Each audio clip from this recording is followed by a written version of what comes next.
پیشن گوئی ہے ان کے بارے میں کہ ایک نبی آئیں گے عرب کے علاقے سے جو یہ کام کریں گے، اور وہ پیشن گوئیاں کسی پر فٹ نہیں ہوتی سوائے اللہ کے نبی صلی اللہ علیہ وسلم کے۔ اس کے بعد حضرت عیسیٰ علیہ السلام آئیں گے، اور پھر ایک آخری نبی آئیں گے جب اللہ کا پیغام جو ہے وہ اپنی پیک تک پہنچ جائے گا۔ یہ لوگ یہود و نصارہ پاتے ہیں اللہ کے نبی محمد صلی اللہ علیہ وسلم کو لکھا ہوا مکتوباً عندہم اپنے ساتھ اپنی کتابوں میں، تورات اور انجیل میں ان کا ذکر ہے۔ یہ دعویٰ کر دیا قرآن نے۔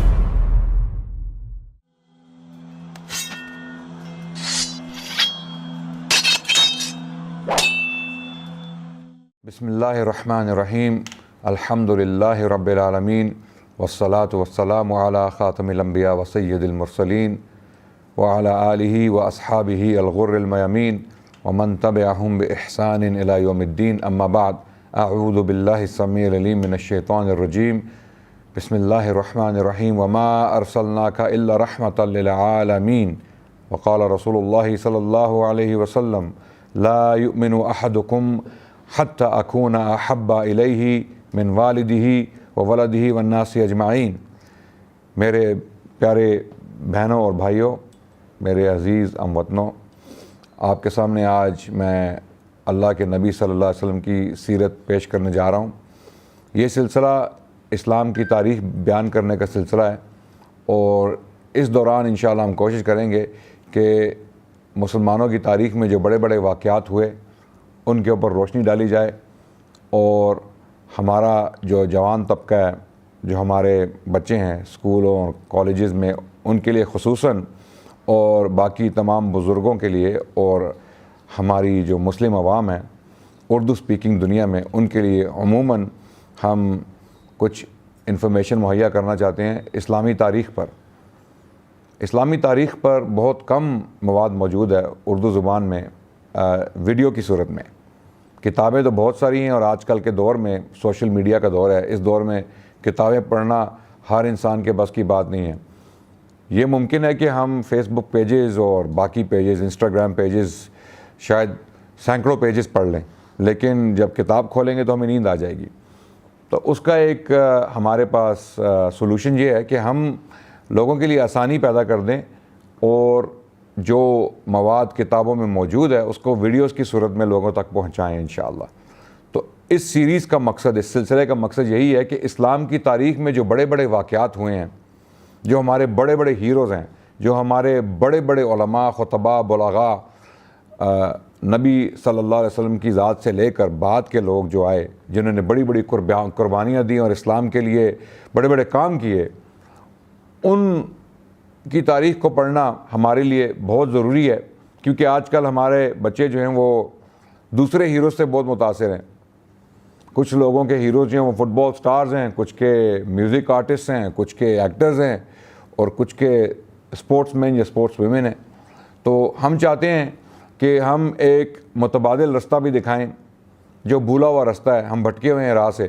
ہم چاہتے ہیں کہ ہم اپنی مسلمان امت کو عموماً، اور ہمارا جو جوان طبقہ ہے اس کو خصوصاً راہ راست دکھائیں، اسلامی تاریخ بیان کر کے ان کے سامنے، تاکہ وہ دیکھیں کہ ہماری تاریخ میں بہت بڑے بڑے ہیرو گزرے ہیں، انہوں نے بڑے بڑے کام کیے ہیں، اور ان کی یہ قربانیاں جو ہم ضائع نہیں کر سکتے۔ تو اس کا ایک طریقہ یہ ہے کہ ہم ان کی قربانیوں کے بارے میں جانیں، اور پھر دیکھیں کہ کیا ان قربانیوں سے ہم آج کے دور میں فائدہ اٹھا سکتے ہیں، کچھ انسپریشن لے سکتے ہیں۔ تو اس سیریز کا، اس سلسلے کا مقصد یہی ہے کہ اسلام کی تاریخ آپ کے سامنے بیان کی جائے، اور یقیناً سب سے پہلے ہم حضرت محمد صلی اللہ علیہ وسلم، خیر البشر، سید الانبیاء، ان کی سیرت سے شروع کریں گے۔ بہت ساری کتابیں بھی لکھی جا چکی ہیں اس موضوع پہ، بہت سارے علماء نے گفتگو بھی کی ہے۔ ہم کوشش کریں گے کہ ہم مختصراً اللہ کے نبی صلی اللہ علیہ وسلم کی سیرت کو بیان کریں شروع میں، اور اس کے بعد انشاءاللہ خلفائے راشدین کی زندگیوں پر روشنی ڈالیں، اور پھر اس کے بعد کے جو تاریخی واقعات ہیں ان کی طرف بڑھتے چلیں، اور جو اسلامی تہذیب ہے جو خلفائے راشدین کے دور کے بعد شروع ہوئی، جو بنو امیہ کا دور ہے، بنو عباس کا دور ہے، یا اس کے بعد کے جو ادوار ہیں ان کے اوپر انشاءاللہ تفصیل سے روشنی ڈالنے کی کوشش کریں گے تاکہ آپ لوگ اسلامی تاریخ سے آگاہ ہو سکیں اور اس سے انسپریشن لے سکیں۔ تو ہم شروع کرتے ہیں اللہ کے نبی صلی اللہ علیہ وسلم کی سیرت سے۔ نبی صلی اللہ علیہ وسلم کی ذات کو جاننا ہمارے لیے کیوں ضروری ہے؟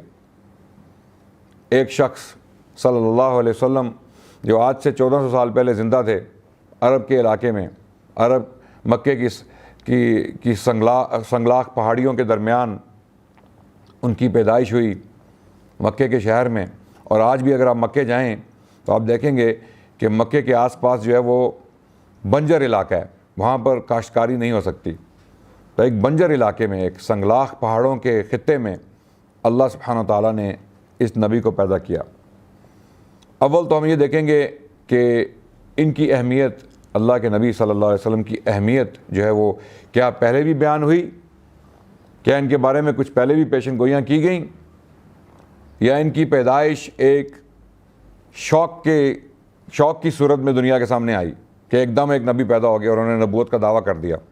اور آپ کو یہ بات بتاتا چلوں کہ جن لوگوں نے نبوت کے دعوے کیے اللہ کے نبی صلی اللہ علیہ وسلم کے بعد، ان کی نبوتیں جو ہیں وہ جھوٹی نبوتیں، وہ شوق کی صورت میں دنیا کے سامنے آئیں۔ وہ ایک دم نبی نبوت کا دعویٰ کر دیا، نہ ان کے پیچھے کوئی پیشن گوئیاں تھیں، وہ تو ہو ہی نہیں سکتی تھی، کیونکہ اللہ کے نبی صلی اللہ علیہ وسلم نے بہت صاف الفاظ میں بتا دیا کہ لا نبی بعدی، میرے بعد کوئی نبی نہیں آنے والا۔ تو اسی لیے جھوٹی نبوتیں، جب جھوٹے نبی نبوت کا دعویٰ کرتے ہیں یا کرتے رہے ہیں، ان کی نبوتیں جو ہیں وہ جھوٹی ہونے کی وجہ سے ایک شوق کی صورت میں دنیا کے سامنے آئیں۔ بہت سارے لوگ شوکڈ ہو گئے، لیکن اللہ کے نبی صلی اللہ علیہ وسلم کی نبوت ایسی نبوت تھی جو سچی نبوت تھی۔ یقیناً الحمدللہ ہمارا اس پر ایمان ہے، اور اس کے بارے میں بہت ساری پیشن گوئیاں پہلے بھی موجود تھیں جن کی طرف قرآن نے بھی اشارہ کیا۔ یہاں تک قرآن میں کہا گیا اعوذ باللہ من الشیطان الرجیم یعرفونہ کما یعرفون ابناءہم، یہ لوگ یہود و نصارہ اللہ کے نبی کو اس طرح جانتے ہیں جس طرح اپنے بیٹوں کو پہچانتے ہیں۔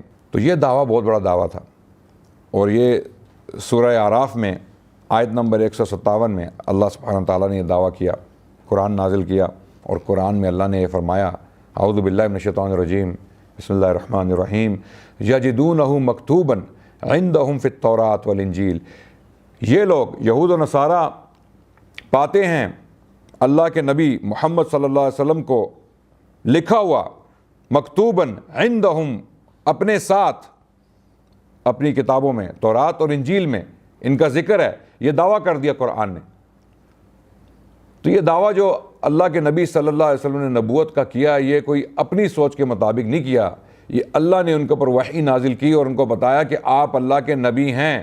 اور اسی لیے ہم نے یہ دیکھنا ہے کہ کیا اللہ کے نبی محمد صلی اللہ علیہ وسلم کے بارے میں پیشن گوئیاں ہیں، اور بہت ساری ہیں۔ مثال کے طور پہ اگر آپ آج بھی جس کو ہم بائبل کہتے ہیں، کتاب مقدس، مسیحیوں کے ہاں اس کتاب کا نام ہے کتاب مقدس، اور ہمارا مسلمان ہونے کی حیثیت سے یہ عقیدہ ہے، بلکہ ہم مانتے ہیں، ہمارے اکثر علماء اس بات سے اتفاق کرتے ہیں کہ بائبل یا کتاب مقدس عہد قدیم اور عہد جدید، بائبل کے دو حصے ہیں، کتاب مقدس کے دو حصے ہیں۔ عہد قدیم جو ہے وہ یہودیوں کی کتابوں پر مبنی ہے، اور عہد جدید جو ہے وہ عیسائی یا مسیحی یہ دعویٰ کرتے ہیں کہ یہ کتابیں حضرت عیسیٰ علیہ السلام کے بارے میں جو مرتب کی گئیں بعد کے دور میں، حضرت عیسیٰ کے آنے کے بعد کچھ لوگوں نے ان کے بارے میں انفارمیشن اکٹھی کی اور کتابیں لکھی، تو اس کو عہد جدید کے نام سے پیش کیا گیا، اور اس کو بعد میں صحیفوں کا، خدائی صحیفوں کا، وحی کا درجہ دے کے بائبل کے ساتھ ملا کے، یعنی عہد قدیم کے ساتھ ملا کے مسیحیوں کے لیے جو ہے کتاب مقدس جو ہے وہ پیش کی گئی۔ تو اس کے دو حصے ہیں، دونوں حصوں میں ایک آنے والے نبی کی پیشن گوئی کی گئی ہے۔ تو ہمارا عقیدہ یہ کہ کچھ چیزیں، کچھ انفارمیشن ایسی ہے ان کتابوں میں جو سچی ہے، جو وحی پر مبنی ہے۔ یقیناً انبیاء نے وہ انفارمیشن جو ہے وہ دی تھی لوگوں کو، اور وہ کسی صورت میں بچا کر ان صحیفوں تک پہنچ گئی۔ لیکن جو زبان ہے ہمارے پاس، جس زبان میں ہمیں یہ صحیفے ملتے ہیں، جو سب سے قدیم زبانیں ہیں، وہ عبرانی زبان ہے عہد قدیم کے لیے اور یونانی زبان ہے عہد جدید کے لیے. دونوں زبانیں انبیاء کی بولی نہیں تھیں، اور اسی لیے ہم کہتے ہیں کہ قرآن اللہ کی خالص کتاب ہے. قرآن عربی زبان میں ہے، اور یہ وہی عربی زبان ہے جس میں اللہ سبحانہ وتعالیٰ نے اس کتاب کو نازل کیا. یہ وہی الفاظ ہیں جو اللہ کا کلام ہیں، جو جبرائیل علیہ السلام لے کر آئے، اور اللہ کے نبی صلی اللہ علیہ وسلم نے ان سے یہ الفاظ حاصل کیے وحی کی صورت میں اور پھر امت تک پہنچائے. یہ وہی الفاظ ہیں جو اللہ نے نازل کیے ہیں. تو ہم کانفیڈنس کے ساتھ قرآن کو پڑھ سکتے ہیں کہ یہ وہی الفاظ ہیں جو اللہ سبحانہ وتعالیٰ نے بیان کیے. یہ دعویٰ عہد قدیم اور عہد جدید کے بارے میں نہیں کیا جا سکتا. انفارمیشن ہے جو وہی پر مبنی ہے، جو اپنی تبدیل شدہ حالت میں موجود ہے، لیکن تمام کے تمام صحیفے یہودیوں اور نصرانیوں کے وہ اپنی اصلی حالت میں نہیں ہیں، کیونکہ گریک زبان، یونانی زبان جو ہے وہ حضرت عیسیٰ علیہ السلام کی زبان نہیں تھی. تو ہمارے پاس جو قدیم تر انفارمیشن حضرت عیسیٰ علیہ السلام کے بارے میں موجود ہے وہ یونانی زبان میں ہے. تو اب میرا یہ بات کرنے کا مقصد کیا ہے؟ مقصد یہ ہے کہ تبدیل شدہ حالت میں بھی عہد قدیم میں اور عہد جدید میں کچھ ایسی انفارمیشن موجود ہے جو اوریجنلی اصلاً انبیاء سے آئی اور ترجمے کی صورت میں آگے تک جو ہے منتقل ہوئی، اور وہ اب تک موجود ہے، ہم تک پہنچ چکی ہے. تو یہ کون سی انفارمیشن ہے جس کی طرف میں اشارہ کر رہا ہوں؟ بہت ساری انفارمیشن ہے، بہت ساری ٹیچنگز ہیں، بہت ساری تعلیمات ہیں عہد قدیم اور عہد جدید میں. جو کتاب مقدس ہے یہودیوں اور نصرانیوں کی، اس میں ایسی تعلیمات موجود ہیں جو بالکل اسلام کے ساتھ مماثلت رکھتی ہیں، اسلام سے ملتی ہیں. ان میں وہ تعلیمات بھی ہیں جو ایک نبی کی پیشن گوئی کر رہی ہیں، ایک آنے والے نبی کی پیشن گوئی کر رہی ہیں. مثال کے طور پہ ڈیٹرونمی، دا بک آف ڈیٹرونمی، تثنیہ کی کتاب، اس میں باب نمبر 33 آیت نمبر 2 میں 3 لوکیشن کا ذکر کیا گیا ہے. ایک لوکیشن ہے سائنائے، سینا کا پہاڑ جو مصر میں ہے. دوسری لوکیشن جو ہے وہ سعیر کا پہاڑی سلسلہ ہے جو فلسطین میں ہے. اور تیسری لوکیشن ہے فاران، جس کا ذکر کیا گیا ہے اس آیت میں، تثنیہ کی کتاب ڈیٹرونمی 33:2، باب نمبر 33 آیت نمبر 2. اس میں ذکر کی گیا 3 لوکیشنز کا. تو یہاں پر 3 لوکیشنز جو بیان کی گئیں، ان میں آپ اگر دیکھیں، غور کریں، تو سب سے پہلے تو سینا کا پہاڑ، طور سینا جس کو ہم کہتے ہیں، جس کا ذکر قرآن میں بھی آیا ہے، اس کا تعلق حضرت موسیٰ علیہ السلام کی لیگیسی سے ہے. پھر اس کے بعد دوسری لوکیشن جو ہے وہ سعیر کا پہاڑی سلسلہ فلسطین میں، اس کا تعلق حضرت عیسیٰ علیہ السلام کے مشن سے ہے. اور تیسری لوکیشن فاران جو ہے وہ کہاں پر ہے؟ یہ سوال اٹھتا ہے کہ وہ کہاں پر ہے. فاران وہی خطہ ہے، وہی پہاڑی سلسلہ ہے جہاں پر مکہ کا شہر ہے. اور اس کی طرف اشارہ جو ہے وہ کتاب مقدس کی پہلی کتاب جینیسس میں بھی ہوتا ہے، جہاں پر حضرت ابراہیم علیہ السلام کا واقعہ موجود ہے. باب نمبر 21 میں بتایا گیا کہ حضرت ابراہیم علیہ السلام نے حضرت اسماعیل علیہ السلام کو ان کی والدہ سمیت جو ہے اس فاران کے خطے میں لا کر چھوڑ دیا. اور یہ وادی کون سی وادی ہے؟ یہ مکے کی وادی ہے، جہاں پر چاہے زمزم کا کنواں جو ہے وہ بن گیا. ایک معجزے کے طور پر اللہ سبحانہ وتعالیٰ نے یہ کنواں بنا دیا. تو یہ ساری پیشن گوئیاں موجود ہیں. لیکن فاران کے علاقے کا ذکر کرنے کا مقصد کیا ہے؟ 2 دوسری لوکیشنز کے ساتھ یہ بتانا ہے کہ پہلے موسیٰ علیہ السلام آئیں گے، اس کے بعد حضرت عیسیٰ علیہ السلام آئیں گے، اور پھر ایک آخری نبی آئیں گے جب اللہ کا پیغام جو ہے وہ اپنی پیک تک پہنچ جائے گا. اور اگر جب آپ الفاظ پر غور کریں گے، تثنیہ کے الفاظ پر، اس آیت میں Lord came from Sinai and he rose from Mount Seir and he shone forth from Mount Paran.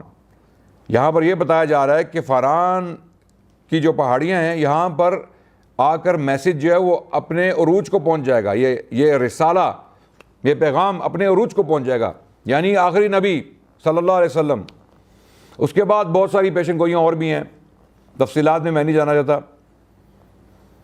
کیونکہ تفصیلات میں ہمارے بہت سارے لیکچرز جو ہیں وہ ہو جائیں گے، لیکن میں اشارتاً آپ کو یہ بتاتا چلوں کہ یہ پیشن گوئیاں یقیناً عہد قدیم اور عہد جدید میں موجود ہیں۔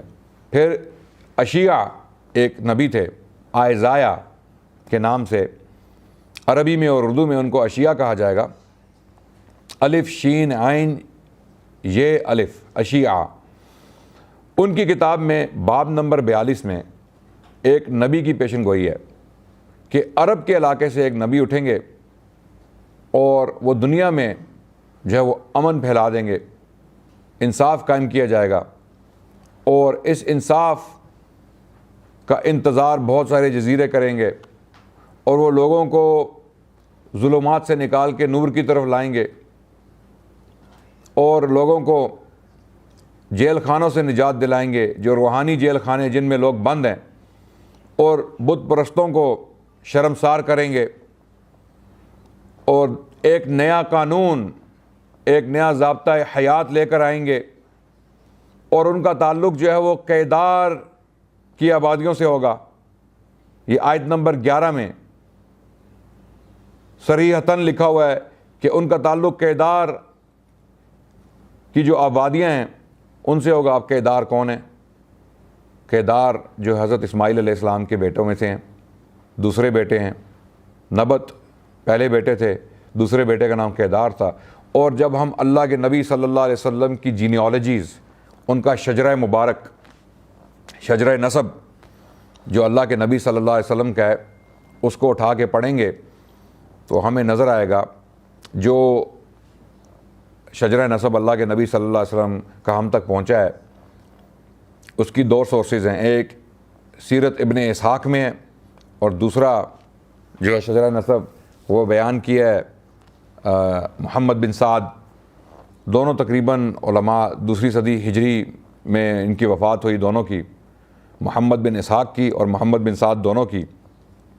انہوں نے سیرت پر بڑا کام کیا اور بڑا مواد اللہ کے نبی صلی اللہ علیہ وسلم کے بارے میں اکٹھا کیا اپنے اساتذہ سے، اور ان کی وفات دونوں کی دوسری صدی ہجری کی ہے۔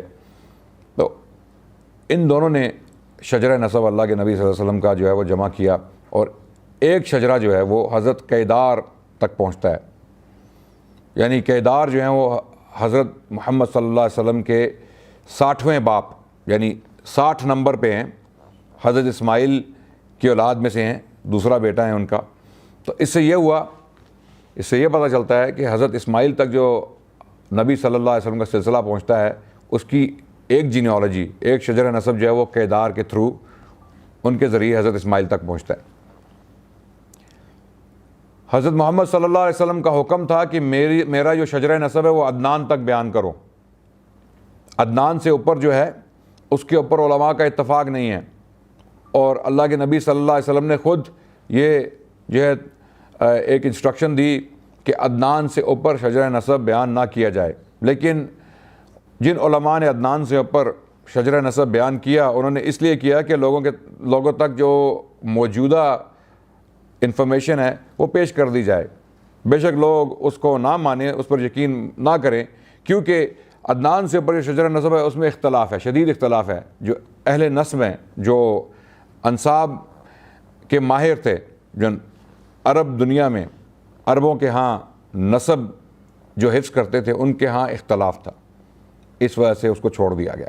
لیکن کچھ علماء نے اس کو بیان کیا۔ اس کی وجہ یہ تھی کہ لوگوں تک یہ انفارمیشن پہنچائی جائے کہ یہ انفارمیشن بھی موجود ہے، ضروری نہیں ہے کہ اس پر یقین کیا جائے، اس کو مانا جائے۔ تو اس میں کوئی شک نہیں ہے، یہ صحیح روایات سے ثابت ہے کہ حضرت محمد صلی اللہ علیہ وسلم حضرت اسماعیل علیہ السلام کے ڈائریکٹ ڈسینڈنٹ تھے، ان کی اولاد تھے براہ راست۔ یعنی حضرت محمد صلی اللہ علیہ وسلم کا شجرہ نسب جو ہے وہ حضرت اسماعیل تک پہنچتا ہے، یہ صحیح روایات سے ثابت ہے۔ تو یہاں تک کہا گیا اس پیشن گوئی میں، اشیاء کی کتاب میں باب نمبر 42 آیت نمبر 11 میں، کہ کیدار کے جو گاؤں ہیں ان کو خوشیاں منانی چاہیے، پہاڑوں پر چڑھ کے پہاڑوں سے ایک نیا جو ہے وہ ایک نیا کلام جو ہے وہ گانا چاہیے۔ اب کیدار کے لوگ کہاں پر بستے تھے؟ وہ عرب میں بستے تھے، اس کا بھی ذکر عہد قدیم میں موجود ہے، اسی کتاب میں اشیاء کی کتاب میں باب نمبر 21 میں موجود ہے، آیت نمبر 13 میں، کہ کیدار کے جو لوگ تھے وہ عرب میں تھے، تو یہ پیشن گوئی عرب کے بارے میں، عرب سے تو کوئی ایسا نبی نہیں آیا جس نے پوری دنیا میں امن پھیلا دیا ہو، جس نے بت پرستوں کا شرمسار کیا ہو، جس نے لوگوں کو جیل خانوں سے، ڈنجن سے نکال کے، ظلمات سے نکال کے نور کی طرف لایا ہو۔ تو ایسا تو کوئی نبی نہیں آیا عرب سے سوائے اللہ کے نبی صلی اللہ علیہ وسلم محمد رسول اللہ کے، اور ان کے بارے میں جو نشانیاں بیان کی گئی ہیں اس باب میں، باب نمبر 42 میں اشیاء کی کتاب میں، آپ خود اگر پڑھیں گے تو آپ حیران ہو جائیں گے کہ ان نشانیوں کو پڑھنے کے باوجود یہود و نصارہ اللہ کے نبی صلی اللہ علیہ وسلم کا انکار کس طرح کر سکتے ہیں؟ یہ ایک ڈائریکٹ پیشن گوئی ہے ان کے بارے میں کہ ایک نبی آئیں گے عرب کے علاقے سے جو یہ کام کریں گے، اور وہ پیشن گوئیاں کسی پر فٹ نہیں ہوتی سوائے اللہ کے نبی صلی اللہ علیہ وسلم کے۔ تو اسی لیے یہ اللہ نے دعویٰ کیا قرآن میں کہ ان کے پاس پیشن گوئیاں ہیں جہاں پر اللہ کے نبی کا ذکر ہے، اور بہت ساری تفصیلات ہیں، بہت ساری پیشن گوئیاں ہیں۔ اس کے اوپر میں خود ایک ٹیم کے ساتھ کام کر رہا ہوں اسی موضوع پر، اور ہم نے ایک کتاب مرتب کی ہے، اس کا ٹائٹل ہے ابراہیم فلفلڈ، یعنی ابراہیم کی تکمیل ابراہیم علیہ السلام۔ اس کتاب میں ہم نے وہ سارے دلائل دیے ہیں عہد قدیم اور عہد جدید سے جو اللہ کے نبی صلی اللہ علیہ وسلم کی طرف اشارہ کرتے ہیں، جو پیشن گوئیاں اللہ کے نبی صلی اللہ علیہ وسلم کے بارے میں ہیں۔ نئی ریسرچ کو سامنے رکھتے ہوئے ہم نے یہ کتاب مرتب کی ہے۔ اس کے 3 مصنف ہیں بشمول میرے اس عاجز کے، اور انشاءاللہ یہ کتاب انگلش میں پبلش ہو جائے گی بہت جلد، اور اس کے بعد انشاءاللہ ہم کوشش کریں گے کہ اس کا اردو اور عربی میں بھی ترجمہ کیا جائے۔ تفصیلات اس کتاب میں آپ کو ملیں گی انشاءاللہ۔ آگے چلوں، عہد جدید میں بھی جو انفارمیشن حضرت عیسیٰ علیہ السلام کی طرف منسوب کی گئی، بعد کے لوگوں نے جو کتابیں لکھی ان کے بارے میں، اور پھر کچھ انفارمیشن حضرت عیسیٰ علیہ السلام کی طرف منسوب کی گئی کہ یہ حضرت عیسیٰ علیہ السلام کا کلام ہے، اس میں بھی یوحنا کی انجیل میں پیشن گوئیاں ہیں کہ حضرت عیسیٰ علیہ السلام نے فرمایا کہ بہت ساری چیزیں جو میں تمہیں بتانا چاہتا ہوں لیکن ابھی وقت نہیں آیا، میرے بعد ایک سچی روح آئے گی، وہ تم سب کو یہ چیزیں بتائے گی، وہ پیشن گوئیاں کرے گی، وہ میرے بارے میں اچھی باتیں کہیں گے اور میرے کام کی تکمیل ہوگی۔ تو یہ کون تھے؟ حضرت عیسیٰ کا مشن اس کا مطلب ہے پورا نہیں ہوا علیہ السلام، انہوں نے پیشن گوئی کی کہ میرے بعد بھی کوئی آئے گا جس نے آ کے یہ کام پورا کرنا ہے۔ اب مسیح جو ہے وہ بضد ہیں کہ یہ روح القدس کے بارے میں کہا جا رہا ہے، لیکن روح القدس تو آلریڈی موجود تھی، کتاب یوحنا میں اس کا ذکر ہے کہ روح القدس جو ہے وہ آ چکی تھی جب حضرت عیسیٰ علیہ السلام کو دریائے اردن میں یحییٰ علیہ السلام نے ایک ڈبکی دی جس کو بیپٹزم کہا جاتا ہے، تو اس وقت آسمان سے فاختہ کی صورت میں روح القدس کا نزول ہوا۔ تو حضرت عیسیٰ تو کسی اور روح کی بات کر رہے ہیں، یہ کسی اور کے بارے میں پیشن گوئی ہے، اور اس کی تفصیلات انشاءاللہ دوبارہ آپ کو اس کتاب میں ملیں۔ تو بات کرنے کا مقصد یہ ہے کہ بہت ساری زبردست صاف ستھری پیشن گوئیاں جو ہیں وہ موجود ہیں عہد قدیم اور عہد جدید میں، یہود و نصارہ کی کتابوں میں، کہ ایک نبی آئیں گے جو یہ کام کریں گے، اور پھر وہی ہوا۔ سینکڑوں صدیوں بعد اللہ نے ان پیشن گوئیوں کو پورا کیا، اور اللہ کے نبی صلی اللہ علیہ وسلم کی پیدائش ہوئی مکے کے شہر میں ایک گھرانے میں، جس کا ذکر انشاءاللہ ہم اختصار کے ساتھ اگلی قسط میں کریں گے۔ تب تک کے لیے آپ کی اجازت چاہتا ہوں آپ سے، انشاءاللہ اگلی قسط میں کچھ اور تفصیلات بیان کروں گا۔ الحمدللہ رب العالمین، السلام علیکم ورحمۃ اللہ وبرکاتہ۔